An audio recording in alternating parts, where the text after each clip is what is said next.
સમાચારોમાં આગળ વાત કરીએ તો સુરેન્દ્રનગર મનપામાં ભાજપના નવા હોદ્દેદારોની વરણી થઈ। રાકેશભાઈ રાઠોડ સુરેન્દ્રનગર મનપાના નવા મેયર બન્યા।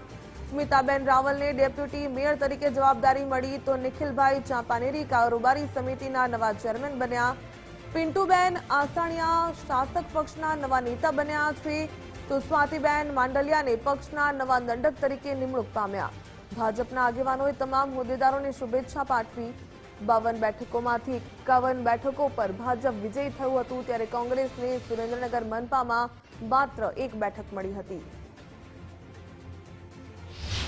તમામ જનતાનો હું દિલથી આભાર વ્યક્ત કરું છું અને અમને ખાતરી આપું છું કે જે મને આ જવાબદારી મળી છે એ હું પૂરા સમર્પણ ભાવથી અને ભારતીય જનતા પાર્ટીના પંચનિષ્ઠાના જે સિદ્ધાંતો છે એના આધારે કામ કરી અને જે સુરેન્દ્રનગર શહેરની જનતાએ આશા અને જે વિશ્વાસ રાખ્યો છે એને પૂરું કરવાનો પૂરો પ્રયત્ન કરીશ। પ્રાથમિક સુવિધાઓ છે જેમ કે રોડ રસ્તાનું સ્ટ્રક્ચર છે, ત્યારબાદ પાણીની સુવિધા।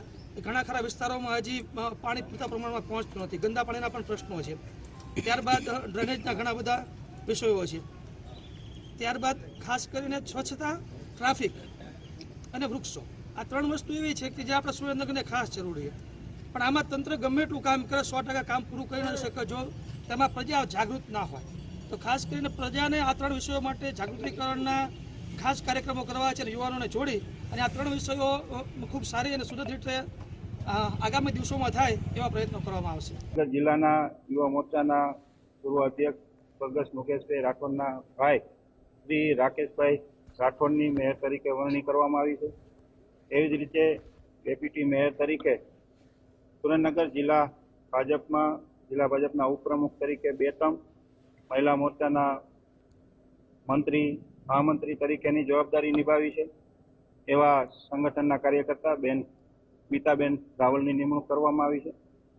અને એવી જ રીતે સ્ટેન્ડિંગ કમિટીના ચેરમેન તરીકે યુવા મોરચામાં મંત્રી તરીકે, જિલ્લા યુવા મોરચાના કારોબારી સભ્ય તરીકે તેઓએ જવાબદારી નિભાવી છે એવા નિખિલભાઈ ચાંપાનેરીની નિમણૂક કરવામાં આવી છે।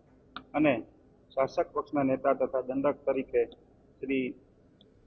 શ્રી અમારા સ્વાતિબેન માંડલિયા અને પિન્ટુબેન આસાણીયાની નિમણૂક કરવામાં આવી છે। આમ આ 5 મેન્ડેટ આજે પ્રદેશ ભાજપ દ્વારા અહીં આપવામાં આવ્યા છે।